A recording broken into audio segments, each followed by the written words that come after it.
പാലക്കാട് കിഴക്കഞ്ചേരി പാലക്കുഴി വെള്ളച്ചാട്ടത്തിൽ വീണ കോയമ്പത്തൂർ സ്വദേശിയായ സ്ത്രീയുടെ മൃതദേഹം കണ്ടെത്തിയിരിക്കുന്നു. വിനോദസഞ്ചാരത്തിനെത്തിയ ഭാനുപ്രിയയാണ് മരിച്ചത്. അപകടത്തിൽപ്പെട്ട ഭരതിനെ രക്ഷിക്കാൻ സാധിച്ചിരുന്നു.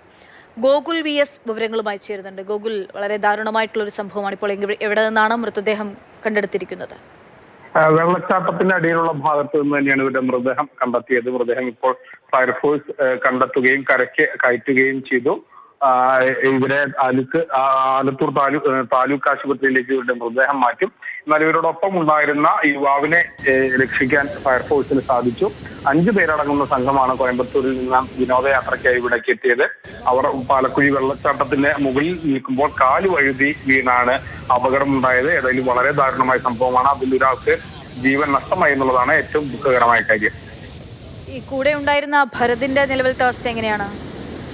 ഭരതിന് കാര്യമായ പരിക്കില്ല. കൈക്കും കാലിനും ആണ് പരിക്കേറ്റിരിക്കുന്നത്. മറ്റ് പ്രശ്നങ്ങളൊന്നുമില്ല. ഭരത് ഈ വെള്ളച്ചാട്ടത്തിലേക്ക് വീണെങ്കിലും അടിയിൽ തന്നെ, ഈ വെള്ളച്ചാട്ടത്തിന്റെ തൊട്ടടിയിൽ തന്നെ തങ്ങി നിൽക്കുകയായിരുന്നു. അതുകൊണ്ടാണ് മറ്റ് അപകടങ്ങൾ സംഭവിക്കാതിരുന്നത്.